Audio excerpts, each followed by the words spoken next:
ऐ वर्दी तेरे इश्क में ना जाने कितने बीमार बैठे हैं। ऐ वर्दी तेरे इश्क में ना जाने कितने बीमार बैठे हैं। हजारों हुए शहीद, लाखों तैयार बैठे हैं, लाखों तैयार बैठे हैं। बोलिए भारत माता की जय। सर जमी है हिंदुस्तान की आन बान शान। सभी हमारे देश के रणबांकुरों को जय हिंद। कैसे हो भाई आप सभी प्यारे जवान? बढ़िया, एकदम मस्त। तैयारी अच्छे से हो रही है? तैयारी बेहतरीन वाली करो मेरे प्यारे भाई, ताकि हमारा जो सपना है फौजी बनकर फुल टाइम देश की रक्षा करना, ये सपना साकार हो जाए। चलिए मेरे जवानों, स्टार्ट करते हैं। बहुत ही शानदार बेहतरीन आपका मेरे प्यारे जवान मॉडल टेस्ट पेपर होने वाला है। आज मैं आपको मेरे प्यारे भाई 2024-23 में कैसे प्रश्न आए आर्मी के एग्जाम में, क्योंकि 25 वाले प्रश्न मैंने आपको कंप्लीट करवा दिए। आज हम उससे एक पिछले साल वाले प्रश्न देखेंगे, उस टाइम पेपर का लेवल क्या रहता था और आप लोगों का आज क्या स्कोर है। चलिए आ जाओ, शुरू करते हैं मेरे प्यारे जवान।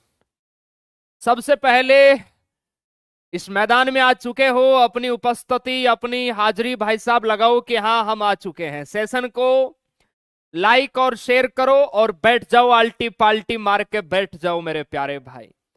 चलिए पहला क्वेश्चन, निम्नलिखित में से कौन वेटिंग फॉर ए वीजा पुस्तक के लेखक है? ये 2024 में आर्मी के एग्जाम में आया हुआ प्रश्न है। वेटिंग फॉर ए वीजा पुस्तक के लेखक आपको बताना है। बताओ मेरे प्यारे भाई, आने दो भाई। हाँ जी, जय हिंद मेरे प्यारे जवान, सभी का स्वागत है। और इसका राइट आंसर आना स्टार्ट हो गया है। बहुत बढ़िया।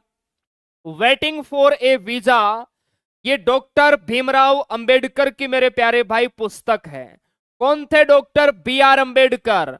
ये ध्यान रखना, हमारे संविधान के निर्माता थे। संविधान के निर्माता मेरे प्यारे भाई, और भारत के पहले कानून मंत्री मेरे प्यारे जवान। भारत के पहले कानून मंत्री, ये आपको ध्यान रखना है, doctor B R Ambedkar. Nehru ji आपके भारत के पहले प्रधानमंत्री मेरे प्यारे भाई। इनकी पुस्तक है डिस्कवरी ऑफ इंडिया, भारत की खोज पुस्तक इन्हीं की है। सुभाष चंद्र बोस आप सभी जानते हैं मेरे प्यारे भाई, इनकी पुस्तक का नाम है the Indian struggle. The Indian struggle आप सभी को ध्यान रखना है। और इन्होंने ध्यान रखना 1943 में आजाद हिंद फौज को पुनर्जीवित किया था। 1939 में फॉरवर्ड ब्लॉक की भी स्थापना की थी, पूछा जाता है आर्मी में। और डॉक्टर राजेंद्र प्रसाद संविधान सभा के स्थायी अध्यक्ष और आगे चल के भारत के पहले राष्ट्रपति बने। सर्वाधिक कार्यकाल वाले राष्ट्रपति है, ध्यान रखना।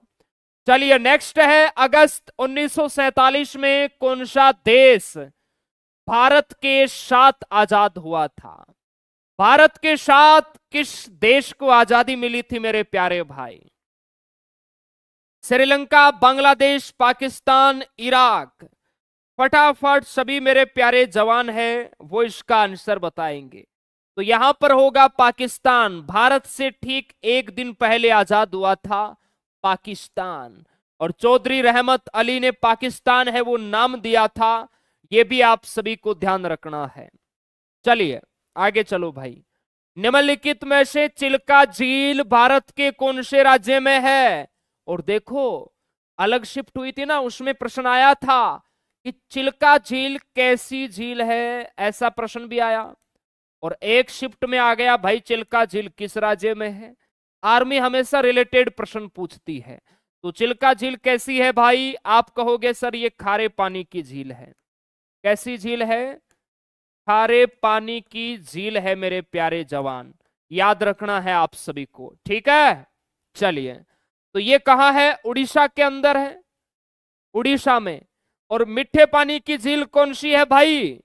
अगर मैं आपको कहूं भारत की मीठे पानी की झील, भारत की मीठे पानी की मेरे प्यारे भाई झील, तो ध्यान रखना वो है आपकी वूलर। कौन सी है सर? वूलर। कहां है ये? J&K में है, आपको ध्यान रखना है भाई। ठीक है जी, एकदम सर क्लियर है। आगे चलो। गुड़ी पड़वा का त्योहार मुझे बताओ भाई किस राज्य में मनाया जाता है? गुड़ी पड़वा का त्योहार किस राज्य में मनाया जाता है मेरे प्यारे भाई? बताओ सभी जवान, फटाफट आंसर करो, सेशन को लाइक ठोको। चलिए, सर टीए की भर्ती कब आएगी भाई? कल संडे है ना, कल हम फ्री रहेंगे, तो हो सकता है उस पर मैं बहुत अच्छा एक वीडियो बना के आप लोगों को समझाऊं। चलिए, गुड़ी पड़वा का त्योहार किस राज्य में मनाते हैं? तो गुड़ी पड़वा का मनाया जाता है महाराष्ट्र में। महाराष्ट्र का ये नववर्ष है, ध्यान रखना, महाराष्ट्र का नववर्ष है। यहाँ के जो मराठी भाई है ना, उनके द्वारा मनाया जाता है। WMP में प्रश्न आया था, गुड़ी पड़वा का त्योहार महाराष्ट्र में कौन सी भाषा के लोग मनाते हैं? तो महाराष्ट्र में मराठी बोलते हैं, तो मराठी भाषा के लोग मनाएंगे, सीधी सी बात है। तमिलनाडु के अंदर देखो, पोंगल त्योहार इंपोर्टेंट है आपका, है ना? पोंगल है, जल्लीकट्टू है मेरे प्यारे भाई, ये सब आपके तमिलनाडु में मनाए जाते हैं। उड़ीसा में देखो, नुआ खाई याद रखना है, उड़ीसा में नुआ खाई, या कोणार्क याद रख लेना, ये भी इंपोर्टेंट है। कोणार्क महोत्सव ये उड़ीसा का है भाई। और 2023 वाली आर्मी के एग्जाम में 24 में आया था शायद, कच्छ महोत्सव। क्लियर है? कच्छ महोत्सव मेरे प्यारे भाई, नवंबर से फरवरी तक चलता है ये, तो ये गुजरात में है कच्छ महोत्सव, आप सभी को ध्यान रखना है, बहुत इंपॉर्टेंट है। चलिए आगे चलते हैं। निम्नलिखित में से चिल्का झील कैसी झील है? देखो ये प्रश्न आया हुआ, हालांकि ये दूसरी शिफ्ट में है, अलग शिफ्ट में है। चिल्का झील कैसी झील है, ऐसे प्रश्न आते हैं। तो ये एक खारे पानी की झील है, अभी हम लोगों ने बात की मेरे प्यारे भाई, खारे पानी की झील है, भारत के उड़ीसा राज्य में है। राजघाट कहां स्थित है? राजघाट बताओ मुझे, ये रिलेशन भर्ती में आया हुआ प्रश्न है। राजघाट कहां स्थित है? सिंपल सा प्रश्न है। राजघाट मेरे प्यारे भाई, राजघाट आपको ध्यान रखना है, महात्मा गांधी की समाधि स्थल का नाम है। राजघाट ये मेरे प्यारे जवान महात्मा गांधी जी की समाधि स्थल का नाम है, ध्यान रखना। महात्मा गांधी की समाधि स्थल का नाम है, ये आपको ध्यान रखना है, राजघाट। और ये दिल्ली के अंदर है, दिल्ली में है मेरे प्यारे भाई, याद रखना है। मुझे आप लोग बताओ, भीमराव अंबेडकर की समाधि स्थल का नाम क्या है? भीमराव अंबेडकर की समाधि स्थल का नाम कमेंट करो फटाफट, पढ़ा दिया है मैंने आपको ये टॉपिक। चलिए, 2025 के अनुसार आंध्र प्रदेश के मुख्यमंत्री बताओ अभी वर्तमान में कौन है? आंध्र प्रदेश के सीएम, तो ध्यान रखना चंद्रबाबू नायडू। और यहां के गवर्नर बड़े इंपॉर्टेंट है, राज्यपाल, यहां के राज्यपाल आपके लिए इंपॉर्टेंट है, एस अब्दुल नजीर। एस अब्दुल नजीर मेरे प्यारे भाई, आपको ध्यान रखना है। ठीक है जी। चलिए, गंगोत्री ग्लेशियर भारत के किस राज्य या केंद्र शासित प्रदेश में है? हमारी प्यारी जो गंगा नदी है ना मेरे प्यारे भाई, गंगा नदी, गंगा नदी का उद्गम स्थान है, ध्यान रखना। गंगा नदी का उद्गम है, ये कहां से होता है? गंगोत्री ग्लेशियर से होता है। गंगा नदी का अन्य नाम इंडियन नेवी के एग्जाम में आया था। गंगा नदी का जब उद्गम होता है तो इसे यहां भागीरथी नदी के नाम से भी जानते हैं, ये भी आपको ध्यान रखना है। गंगा मेरे प्यारे भाई भारत की सबसे लंबी नदी है, भारत की सबसे लंबी नदी है, ध्यान रखना। इसकी जो लंबाई है ना वो है 25 किलोमीटर, ये आपको याद रखना है भाई। तो गंगोत्री ग्लेशियर कहां हो जाएगा? उत्तराखंड में होगा। गंगा की सबसे लंबी सहायक नदी है यमुना। और आप सभी ने ठीक बताया है, भीमराव अंबेडकर की समाधि स्थल चैत्र घाट, चैत्र भूमि, याद रखना है भाई। केवरा कोयला खदान भारत के किस राज्य में है? बताओ मेरे प्यारे भाई। गेवरा कोयला खदान, फटाफट बताएंगे। आपके आर्मी के एग्जाम में पूछा गया प्रश्न है।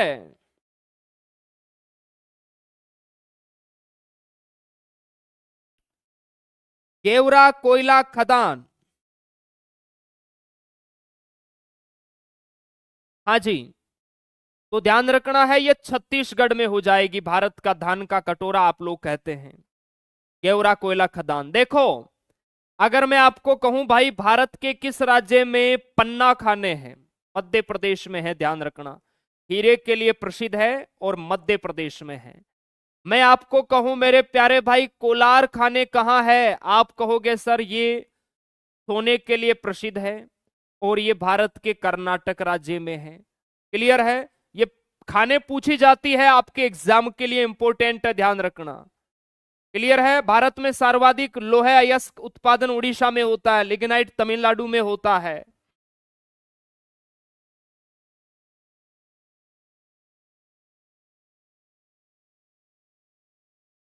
चलिए, याद रखना, पूछी जाती है ना।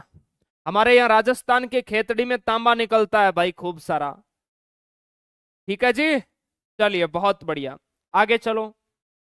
निम्नलिखित में से 2023 में मिजोरम में किस पार्टी ने सबसे ज्यादा मत प्राप्त किए? देखो, ऐसे प्रश्न भी आते हैं जब चुनाव होते हैं ना, तो मेरे प्यारे भाई कौन सी पार्टी सबसे ज्यादा वोट लेती है या कोई राज्य के चुनाव ज्यादा चर्चित रहते हैं, तो उनके बारे में आप सभी को ध्यान रखना बेहद जरूरी है।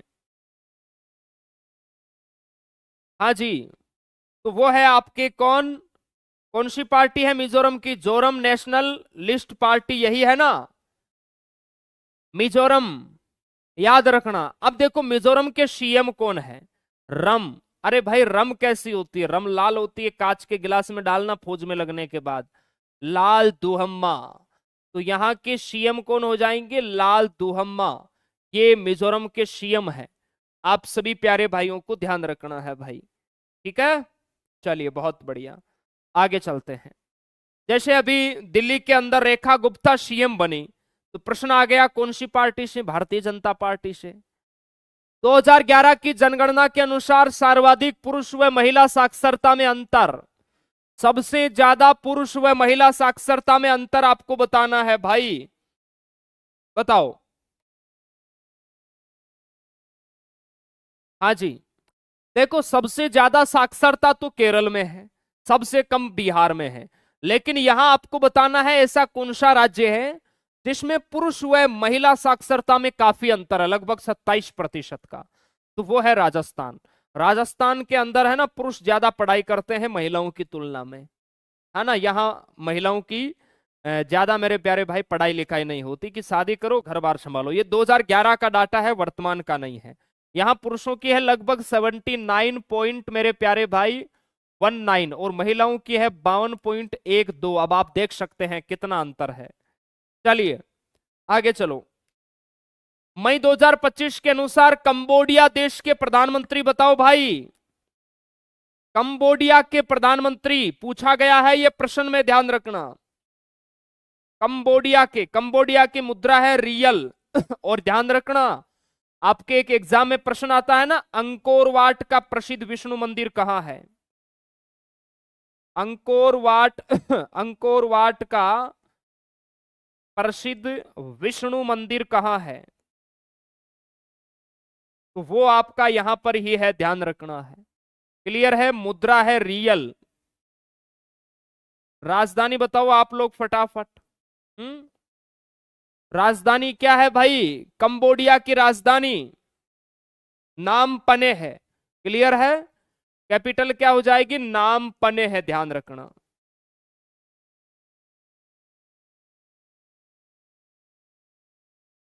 चलिए बहुत बढ़िया, आंसर क्या होगा भाई बताओ। भारत का 8वां अजूबा है अंकोर वाट का विष्णु मंदिर, और हून मानेट यहाँ के आपके प्राइम मिनिस्टर है। हून मानेट आपको ध्यान रखना है भाई। चलिए, बंगाल की खाड़ी का सबसे उत्तरी द्वीप कौन सा है बताओ भाई? अच्छा प्रश्न है। एक बार सेशन को लाइक कर दो भाई दबा के, लाइकों की संख्या थोड़ी सी कम है। बंगाल की खाड़ी का सबसे उत्तरी द्वीप बताओ मुझे। कोको द्वीप, रोस द्वीप, व्हीलर द्वीप या शहीद द्वीप, बताओ फटाफट बताओ मेरे जवानों। देखो अगर मैं आपको कहूं जैसे ग्रेट निकोबार द्वीप है, ग्रेट निकोबार द्वीप, तो ये तो मेरे प्यारे भाई ध्यान रखना बंगाल की खाड़ी की तरफ है ना। इनमें से आपको बताना है। इसके अलावा जैसे लक्षद्वीप समूह है, लक्षद्वीप, तो ये है अरब सागर की तरफ। क्लियर है। देखो बंगाल की खाड़ी कौन सी है, आप लोग जैसे भारत का मैप देखते हो ना मेरे प्यारे भाई, ये इधर इधर वाला हिस्सा बंगाल की खाड़ी है। इस तरफ कौन सा द्वीप है, ये इस तरफ है अरब सागर। पहचान करो, देखते हैं किसका तुक्का ठीक बैठता है। मिनिकोय द्वीप ये अरब सागर की तरफ है, मिनिकोय। चलिए, तो यहां कोको द्वीप है वो आपका ठीक होगा, कोको द्वीप इज राइट आंसर होगा। मेरा आपसे एक प्रश्न है, विश्व का सबसे बड़ा नदी द्वीप कौन सा है बताओ मुझे। विश्व का सबसे बड़ा नदी द्वीप बताओ मुझे। विश्व का सबसे बड़ा नदीय द्वीप कौन सा है मेरे प्यारे जवान। तो ध्यान रखना यह है माजुली द्वीप। कौन सा है जी, माजुली द्वीप मेरे प्यारे भाई। ये आपका असम राज्य के अंदर है और ब्रह्मपुत्र नदी पर है, ये भी आपको याद रखना है। ठीक है मेरे प्यारे भाई, विश्व का सबसे बड़ा नदीय द्वीप कौन सा हो जाएगा आपका, माजुली द्वीप असम के अंदर है, याद रखना। आरबीआई के गवर्नर बताओ भाई, 26वें गवर्नर बताना है। आरबीआई के 26वें गवर्नर। आरबीआई की स्थापना 1935 में हुई, राष्ट्रीयकरण कब हुआ, 1949 में। आरबीआई का हेडक्वार्टर कहां है भाई, मुंबई में। एक बार देखो आर्मी के जब ऑफलाइन पेपर हो रहे थे ना पहले, कोविड से पहले, प्रश्न आया था किस बैंक को बैंकों का बैंक कहा जाता है, आरबीआई को कहा जाता है। इसके अलावा ध्यान रखना आरबीआई के पहले गवर्नर कौन थे, आरबीआई के पहले गवर्नर आप कहोगे sir Osborne Smith sir Osborne Smith याद रखना है। मैं आपसे कहूं आरबीआई के पहले भारतीय गवर्नर कौन थे मेरे राजा, आरबीआई के पहले मेरे प्यारे भाई भारतीय गवर्नर तो वो थे आपके सीडी देशमुख। कौन थे गुरुदेव, सीडी देशमुख। और अभी वर्तमान में कौन है, मल्होत्रा जी है आपके। पहले 25वें शक्तिकांत दास थे मेरे प्यारे भाई। और अभी वर्तमान में कौन है आपके, तो आप कहोगे सर संजय मल्होत्रा जी है, याद रखना है आप सभी को। ठीक है, 1 अप्रैल 1935 को इसकी स्थापना हुई थी। चलिए, ज्ञानेश कुमार आपके ये चुनाव आयुक्त है मेरे प्यारे भाई। पीवी सिंधु का संबंध मुझे बताओ किस खेल से है, पीवी सिंधु फटाफट। पीवी सिंधु है साइना नेहवाल, चिराग शेट्टी, सात्विक साईराज, चिंकी रेड्डी, हाँ, किदाम्बी श्रीकांत, प्रमोद भगत, लक्ष्य सेन का पूछा गया 2023 में। तो पीवी सिंधु बैडमिंटन से है, और अभी जिनके भी मैंने नाम बोले वो भी आपके बैडमिंटन में है, बैडमिंटन से है। जैसे लक्ष्य सेन का पूछा गया 2023 में, बैडमिंटन याद रखना। अब मुझे बताओ भाई 15 में से आप लोगों ने कितने प्रश्न फोड़ दिए हैं, 15 में से कितने फोड़ दिए भाई। आज तो मुझे लगता है पूरे में से पूरा आपका स्कोर होना चाहिए।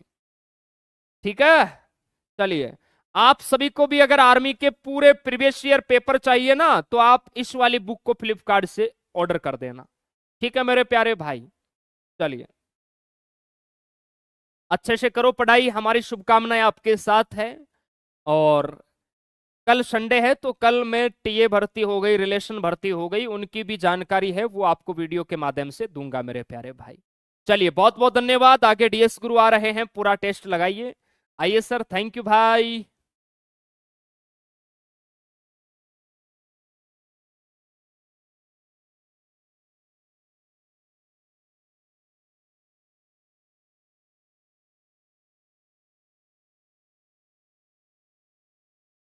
नमस्कार सभी दोस्तों का एक बार फिर से स्वागत आर्मी स्टडी के इस दमदार यूट्यूब प्लेटफॉर्म पर आप सभी का स्वागत।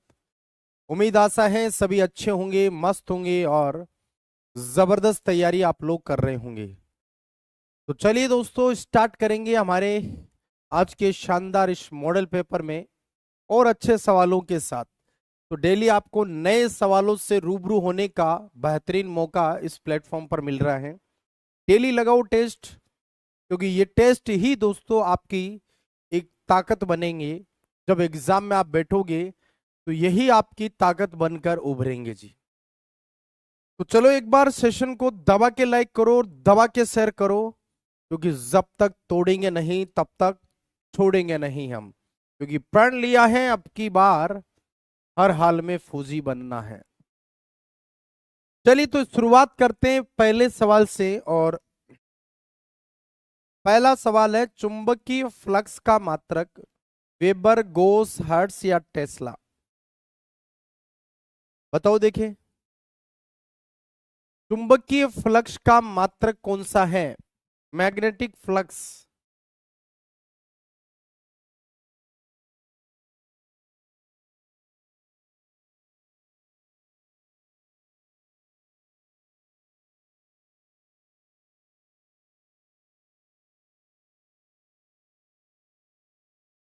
सही दोस्तों, फटाफट। हाँ जी, देखो, टेस्ला है दोस्तों चुंबकीय क्षेत्र की तीव्रता का मात्रक।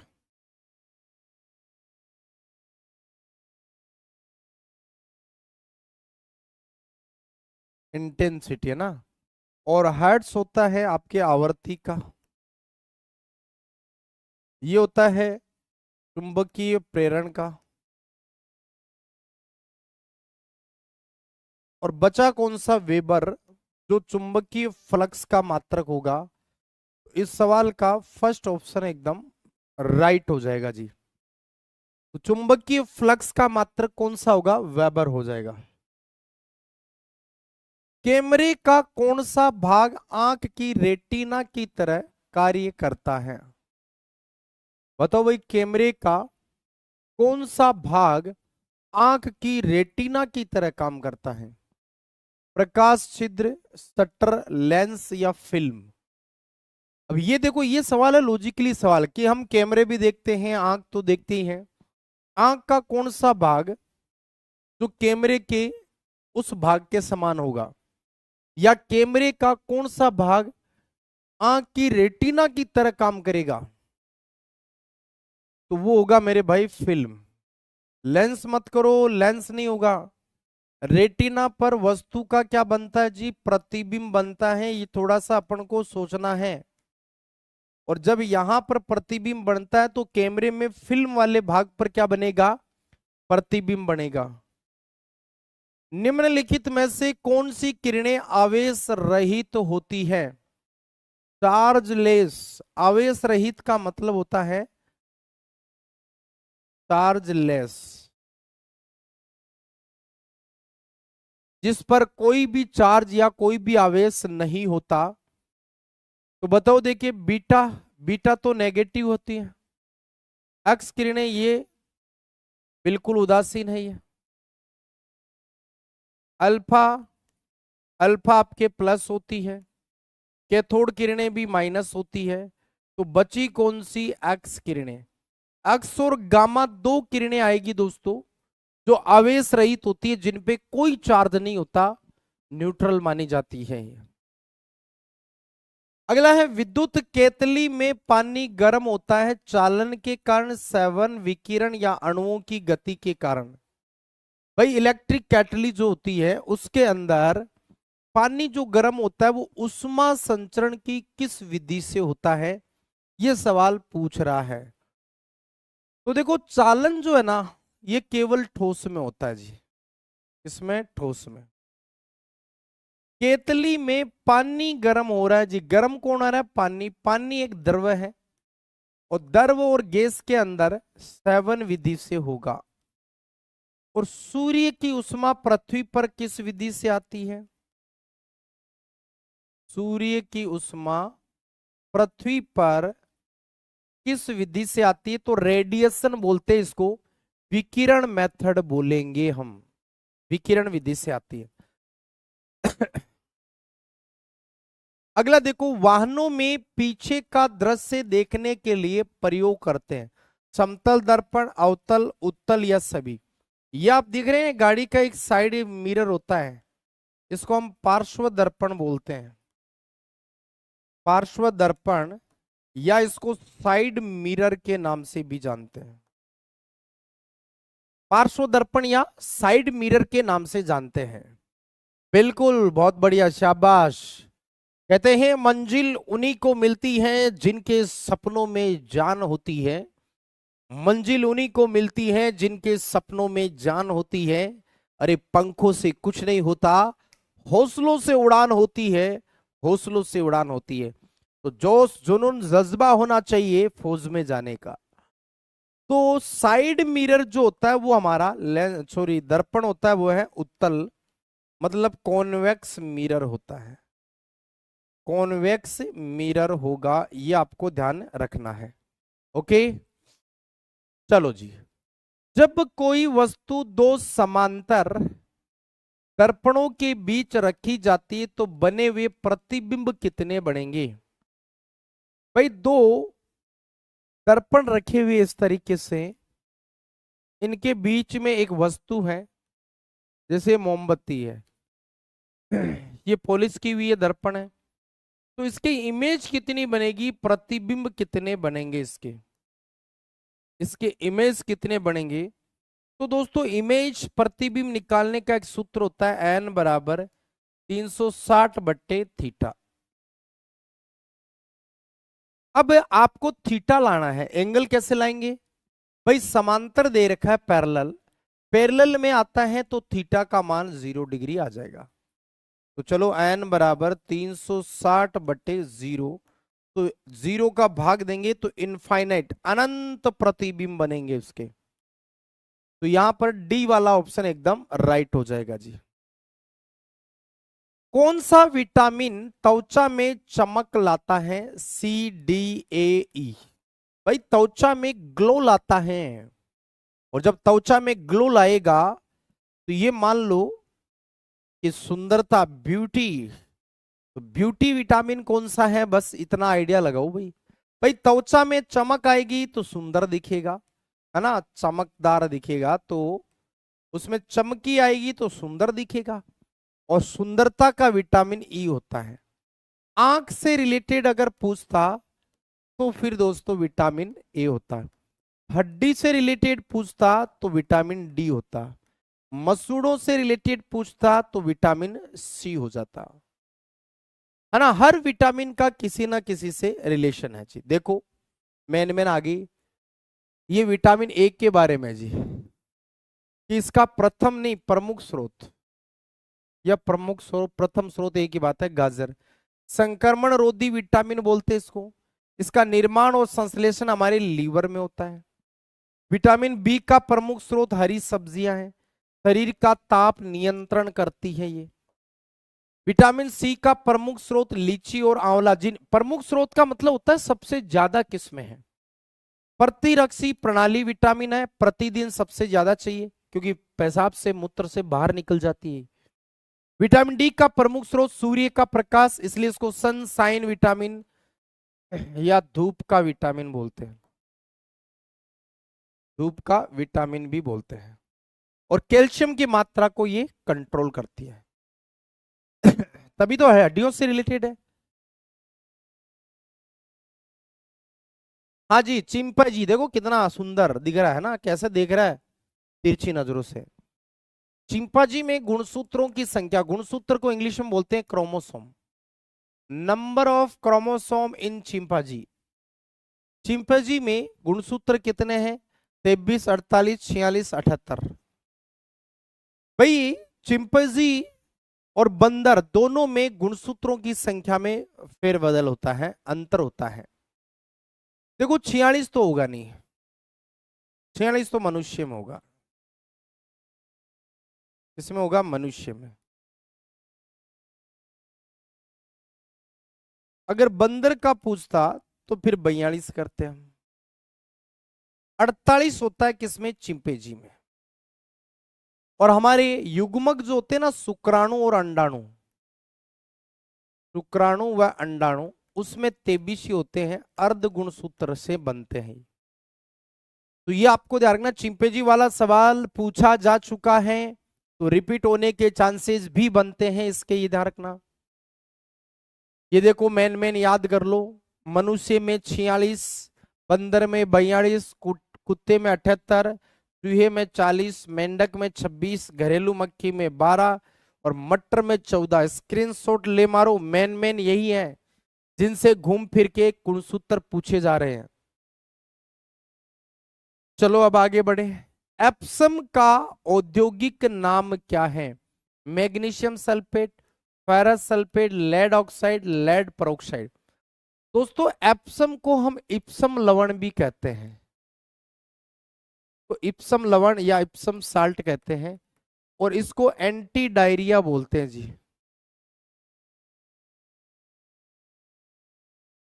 क्या बोलते हैं? एंटी डायरिया, क्योंकि इसका यूज करते हैं दस्त रोकने में। जब दस्त की समस्या हो जाती है तो दस्त रोकने में इस साल्ट का यूज होता है, और ये होता है MgSO4, मैग्नीशियम सल्फेट होता है जी। एप्सम या इप्सम का औद्योगिक नाम मैग्नीशियम सल्फेट। नेक्स्ट है, गोताखोरों के सांस लेने से संबंधित क्रिया में उपयोग की जाने वाली गैस। भाई गोताखोर क्या होते हैं? जो पानी के अंदर जाकर वस्तु का पता लगाते हैं, अगर कोई अंदर डूब गया है तो उसको बाहर निकालने में मदद करते हैं। वही गोताखोर जब पानी के अंदर जाएंगे तो ऑक्सीजन टैंक सिलेंडर होता है, उसको लेके जाएंगे, क्योंकि सांस तो उससे लेंगे वो। तो ऑक्सीजन तो देखो डेफिनेटली होगी, वो तो सब में है, लेकिन इसके साथ नियोन नहीं होगी, ऑर्गन नहीं होगी, नाइट्रोजन नहीं होगी, अक्रिय गैस होगी हीलियम। भाई हीलियम को क्यों भरा जाता है? एक तो ये अक्रिय है, क्रिया नहीं करेगी ऑक्सीजन के साथ, एक ये हल्की है। तो हल्की तो हाइड्रोजन भी होती है, लेकिन हाइड्रोजन ज्वलनशील है, ये अज्वलनशील है। इसकी ये 3 प्रमुख विशेषता है, इसीलिए हीलियम का यूज करते हैं। हीलियम यूज इसलिए कहते हैं ऑक्सीजन से रिएक्शन करेगी नहीं। चलो, ब्रॉन्ज के अवयव क्या होते हैं? ब्रॉन्ज मेडल बोलते हैं ना, कांस्य पदक। ब्रॉन्ज का मतलब होता है कांसा। तो ब्रॉन्ज किसके अवयव होते हैं? तो अपन कहते हैं ना ब्रॉन्ज, कांसा। कांसे के बर्तन में टीका दिया जाता है। जब आप फौज में लग जाओगे ना तो आपको टीका देंगे। टीका का मतलब है जो लड़की वाले हैं ना वो टीका देते हैं, तो कांसे के बर्तन में कुछ रख कर देते हैं। तो टी से बनेगा टिन, टिन का एसन। का से बनेगा जी कॉपर। तो एसन प्लस Cu, एसन प्लस Cu, ये वाला डी ऑप्शन राइट हो जाएगा। चलो जी आगे बढ़ते हैं। C2H6 किस प्रकार का हाइड्रोकार्बन है? तो भाई साहब हाइड्रोकार्बन में 3 श्रेणियां पढ़ते हैं, एल्केन, एल्किन और एल्काइन। अगर एल्केन का हुआ तब तो CnH2n प्लस 2 आएगा। अगर एल्किन का हुआ CnH2n आएगा। अगर एल्काइन का हुआ तो CnH2n माइनस 2 आ जाएगा। यहां देखो 2 से 6 कैसे आया? तो 2 का डबल किया मैंने 4, और 4 में 2 जोड़ा तब 6। इसका मतलब CnH2n प्लस 2 आ गया, तो ये एल्केन का ही हो गया जी। इसका एल्केन का। चलो, निम्न में से कौन सा बल केवल किसी वस्तु के संपर्क में आने पर ही लगता है? मतलब कांटेक्ट में आएगा तो ही काम करेगा। बताओ कौन सा बल है जो संपर्क में आने पर ही कार्य करेगा? दोस्तों संपर्क में आने का मतलब, संपर्क में आने का मतलब है कांटेक्ट फोर्स बताना है आपको। कौन सा फोर्स? Contact force. तो देखो, स्थिर वैद्युत बल, घर्षण बल, गुरुत्वाकर्षण बल, चुंबकीय बल।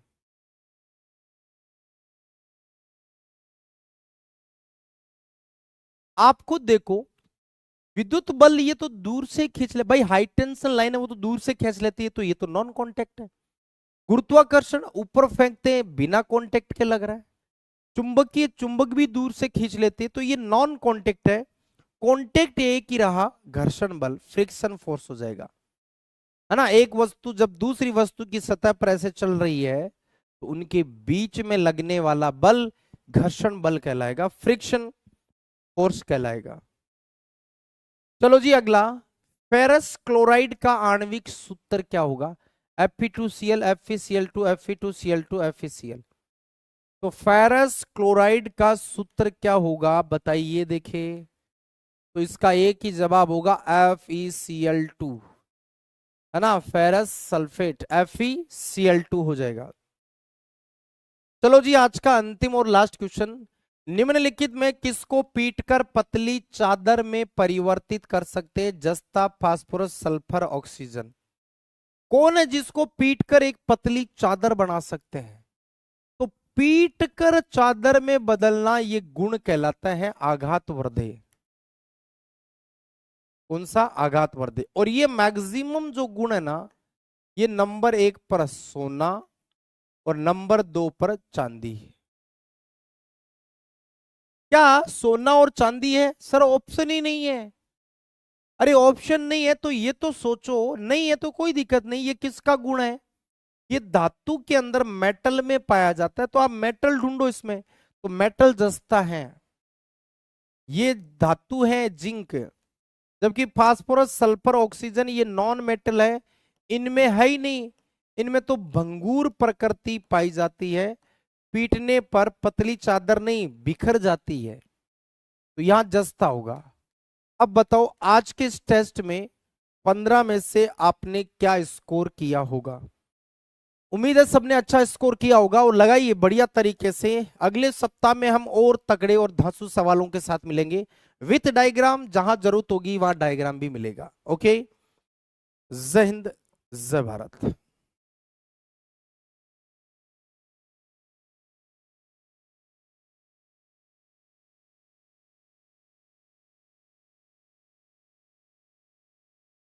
जय हिंद, वंदे मातरम। दोस्तों कैसे हो सर? अच्छे है, जी जान से मेहनत कर रहे हैं। अब की बार हमें फौजी बनना है। रख बापू भरोसा, तेरा बेटा 100% वर्दी पहनकर आएगा और सितारों वाली वर्दी पहन के बापू पहला सल्यूट तेरे नाम कर देगा। लाडले जो कहते थे ना तेरे बस की बात नहीं, उन्हें कुछ करके दिखाना है, उन्हें कुछ करके दिखाना। तो आ जाओ भाई साहब, पहला पर्सन। आज थोड़ा सा के ठीक ठाक पेपर लिया ताकि मजा सा आ जाए, ठीक है। शनिवार है, शनिवार के दिन मजा सा पेपर ले ले। आ जाओ। 1789 मिलीग्राम को ग्राम में बदलना है। देखो मिलीग्राम को ग्राम में बदलना है ना, मिलीग्राम को ग्राम में बदलना है ना, तो 1000 का भाग देते हैं। मिलीग्राम को ग्राम में बदलना है ना, तो 1000 का भाग देते हैं। 1789 में 1000 का भाग दे दो, 1789 में 1000 का भाग दे दो। दे दिया सर, कोई दिक्कत नहीं है। तो कितना आ जाएगा? 1.789 आएगा। कौन सा ऑप्शन सही है सर? बोलोगे बी ऑप्शन है। तो ध्यान रखना, मिलीग्राम को ग्राम में चेंज करने के लिए 1000 का भाग देता है। बिल्कुल सर, याद रहेगा। आ जाओ। वह बड़ी से बड़ी संख्या जिसे 30, 53, 99 विभाजित करने पर एक समान शेषफल बचे। कभी भी ये चीज बोल देता है ना, एक समान शेषफल का नाम ले देता है ना, कभी भी एक समान शेषफल का नाम ले देता है ना लाला, तो हम एक ही काम करते हैं यहाँ पे, क्या कि अंतर का एचसीएफ लेते हैं। क्या लेते हैं लाडले? अंतर का एचसीएफ लेते हैं, अंतर का एचसीएफ।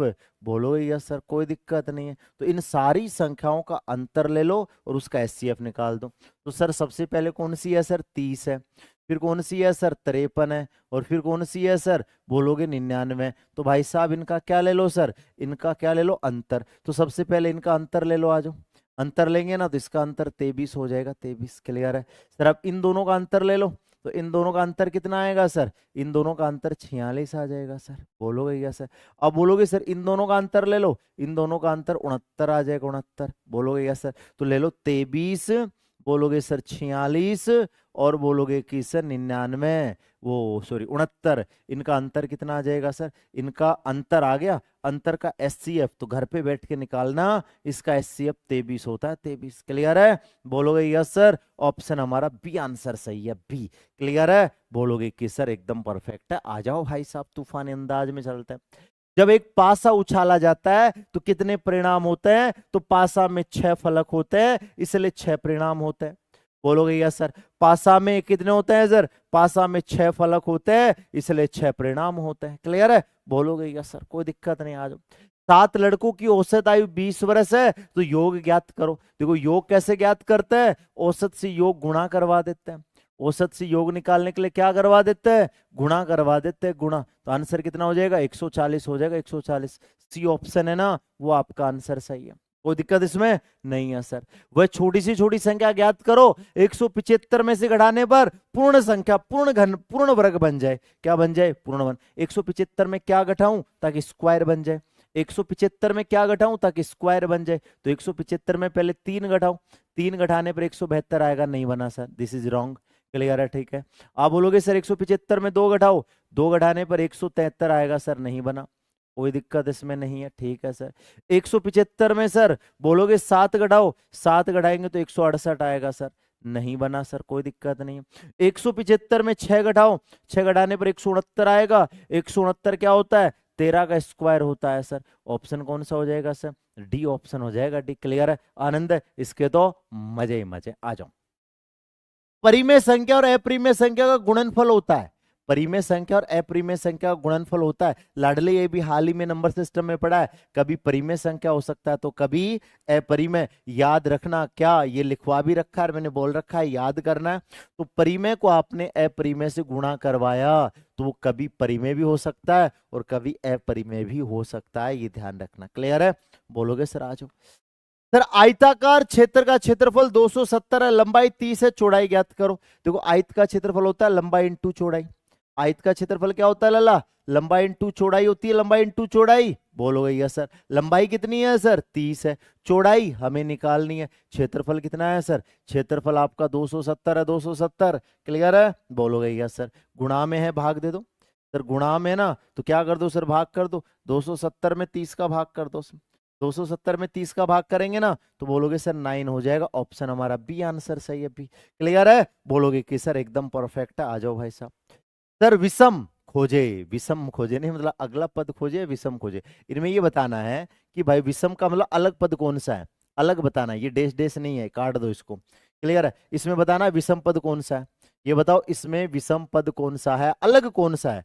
बोलोगे यस सर। देखो ये अभाज्य है, ये 3 क्या है सर? अभाज्य। आपको भी पता है? बिल्कुल सर पता है हमें कि सर ये क्या है सर? अभाज्य है।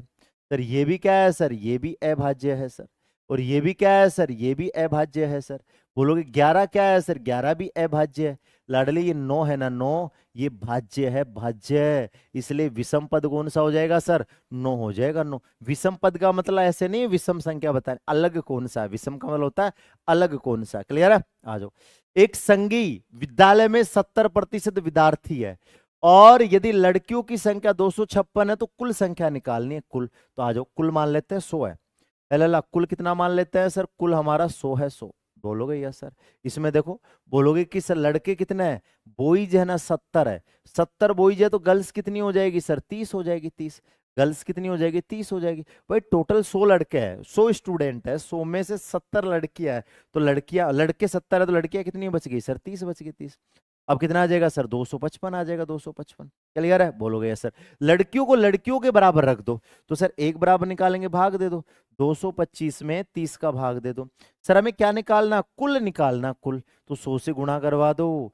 कुल निकालना है ना तो 100 से गुणा करवा दो। आ जाओ, 0 से 0 कट गया सर, 3 से काटो।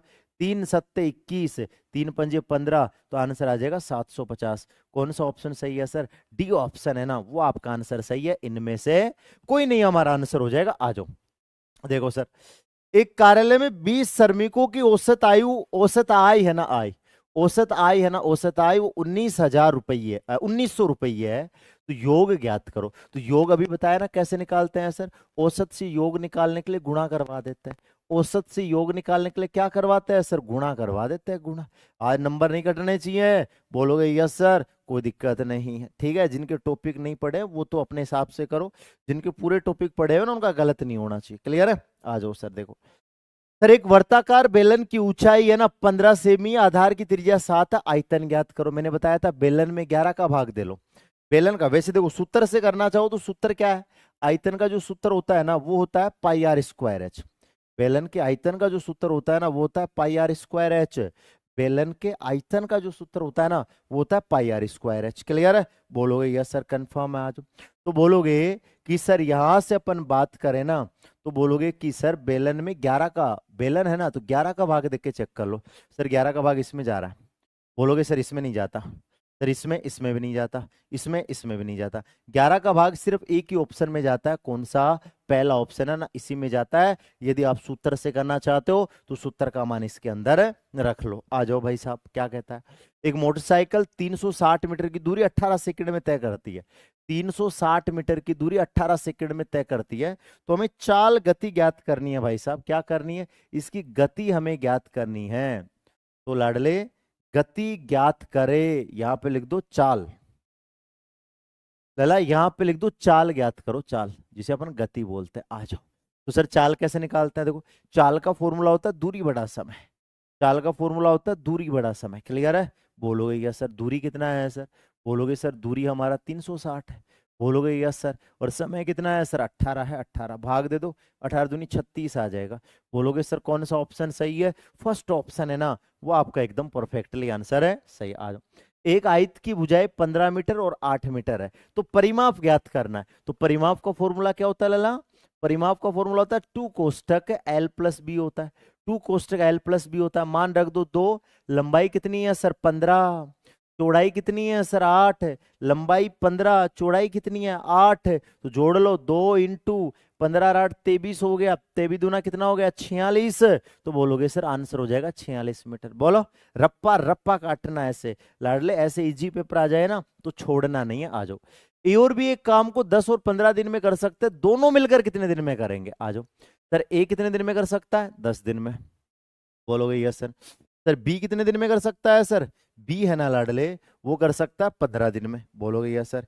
ए है ना वो 10 दिन में कर सकता है, बी है ना 15 दिन में कर सकता है। लघुत्तम ले लो, तो लघुत्तम हमारा 30 हो जाएगा। 30 आ जाएगा, 10 तिया 30 और 15 दूनी कितना हो जाएगा? 30 आ जाएगा। अब पूछा दोनों मिलकर कितने दिन में करेंगे? दोनों एक साथ करेंगे। तो सर 30 में दोनों का भाग दे दो, 30 में दोनों को जोड़कर भाग दे दो, तो दे देंगे सर। कितना आंसर आ जाएगा? 6 आ जाएगा। 6। कौन सा ऑप्शन सही है? सी ऑप्शन है ना, वो आपका एकदम परफेक्टली आंसर सही है। एक बहुभुज की भुजाओं की संख्या, यहां पे लिख लो भुजा। बोलोगे सर एक बहुभुज की भुजाओं की संख्या है ना 10 है, एक बहुभुज की भुजाओं की संख्या 10 है, तो विकर्णों की संख्या ज्ञात करो। क्या सूत्र होता है? आप बोलोगे सर ये होता है n-3 बटा कितना होता है सर? 2 होता है 2। तो भुजाओं की संख्या कितनी है सर? 10। भुजाओं की संख्या 10 है और ये भी 10 है, तो रख दो। आ जाओ 10 इंटू बोलोगे सर 7 बटा कितना आ जाएगा? 2 आ जाएगा। तो अब बोलोगे कि सर 2 पंजे 10 तो 35 हो जाएगा 35। तो ऑप्शन हमारा डी आंसर है ना, वो एकदम परफेक्टली आंसर है, सही है, कोई दिक्कत नहीं। आ जाओ।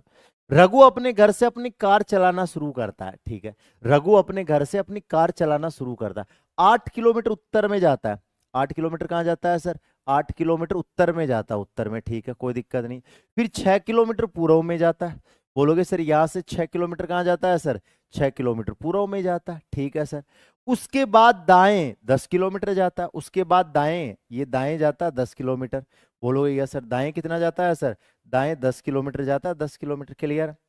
अब उसका मुख किधर है? मुख बताना है, दिशा नहीं बतानी, मुख बताना है। इसका मुख नीचे की तरफ है, इसका मुख नीचे की तरफ है, तो नीचे कौन सी आती है सर? दक्षिण आती है, दक्षिण। तो इसका मुख किधर है लल्ला? इसका मुख दक्षिण में है, दक्षिण में। क्लियर है? बोलोगे सर आ जाओ। सर पेल को ये लिखा जाता है, अर्थ को ये लिखा जाता है, तो उसको क्या लिखा जाएगा? देखिए सर पेल को क्या लिख रहा है? PALE को लिखा है इसने, बोलोगे सर 2134 लिख दिया, ठीक है सर कोई दिक्कत नहीं। फिर सर EARTH को क्या लिखा है इसने, इसको लिखा है 41590, 41590 लिखा है, क्लियर है। हमें पूछा बताओ उसको क्या लिखा जाएगा, तो सबसे पहले पी को देखो, पी को क्या लिखेंगे, आ जाओ सर, पी को 2 लिख देंगे, 2 आ जाओ। पी को कितना लिख देंगे सर, पी को 2 लिख देंगे, 2। अब ई का चेक करो सर, ई 2 बार है, देखो ई 4 है, यहाँ पर भी 4 है सर, तो ई का 4 हो जाएगा, 24 आएगा लास्ट में। कौन सा ऑप्शन सही है सर, पहला ही ऑप्शन सही है, 24 आएगा, आगे जाने की जरूरत नहीं है। आगे चेक करना चाहो तो एक को 1 लिख देंगे, फिर सर आर को 5 लिख देंगे, और एल को क्या लिख देंगे सर, एल कहाँ है, एल को 3 लिख देंगे, 3, क्लियर है। बोलोगे ठीक है सर, आ जाओ आगे बढ़ते, पूरा सोल्व नहीं करना है सर। ये देखिए सर, ये सीरीज चल रही है, इस सीरीज में बताना कि अगला पद कौन सा आएगा। देखो यहां कितना जोड़ा इसने, बोलोगे सर 5। यहां कितना जोड़ा सर, यहाँ 2 जोड़ा सर। यहां कितना जोड़ा सर, 5 जोड़ा सर। यहाँ पे इसने 2 जोड़ा सर, यहाँ पे इसने 5 जोड़ा सर, यहाँ पे इसने 2 जोड़ा सर, यहाँ पे इसने 5 जोड़ दिया, 5 तो कितना हो गया, 29 आ गया सर। और यहाँ पे फिर इसने 2 जोड़ दिया, कितना हो गया, 31 आ गया। तो आंसर आ जाएगा 29 31। कौन सा ऑप्शन सही है, बी ऑप्शन है ना, वो हमारा आंसर सही है। बताओ किसका योग 51 है, लल्ला ये बताना किसका योग 51 है, जोड़ के बताना भाई साहब। अब भाई साहब जोड़ जोड़ के पागल होना है, क्या होना है सर, जोड़ जोड़ के है ना, तगड़े तरीके से पागल होना, पागल, क्लियर है। आ जाओ, तो देखो सर जोड़ जोड़ के चेक करेंगे, आ जाओ। तो बोलोगे देखो सर ये कितना नंबर है, देखो 1, ये है 9, ये है 15, ये है 5 और ये है 21। आराम से जोड़ना, 1 है, 9 नंबर है, 15 है, 5 है, 21 है, जोड़ो। देखो 21 और 5 कितना हो गया, 26। देखो 21 और 5 बोलोगे सर कितना हो गया, 26। 26 और 10 कितना हो गया, 36। 36 और 15 कितना हो गया सर, बोलोगे 51 हो गया। पहला ही सेटिस्फाई हो रहा है, फिर आगे नहीं जाएंगे भाई, पहला ही सेटिस्फाई हो रहा है, आगे नहीं चलेंगे। तो बोलोगे सर यही आंसर हो जाएगा, कोई दिक्कत नहीं, जोड़ लो। देखो 1 + 9 + 15 + 5 + 21 आ जाएगा सर। ये कितना हो गया सर, 26। ये कितना हो गया सर, 26 हो गया। ये कितना हो गया सर, 10 हो गया। 10 में 15 जोड़ेंगे तो ये 25 हो जाएगा। तो 26 और 25 कितना हो जाएगा सर, 51 हो जाएगा। 51 तो चेक ही नहीं करना आगे, पहला ऑप्शन सेटिस्फाई हो जाएगा, आगे बढ़ने की जरूरत है नहीं, क्लियर है। ये लल्ला आपका HW, आज देख लो कितना सुपर फास्ट टेस्ट पेपर करवाया। ये आपका SW है। ये प्रश्न है ना, एक बार ऑफलाइन में पूछा हुआ, एक बार ऑनलाइन में पूछा हुआ। ये प्रश्न एक बार ऑफलाइन में पूछा हुआ, एक बार ऑनलाइन में पूछा हुआ, तो ध्यान से करके आप कमेंट में जवाब दोगे, ठीक है लड़ले। अब हमें जाने की अनुमति दीजिए। जय हिंद, वंदे मातरम, bye bye, love you too, tata, bye bye.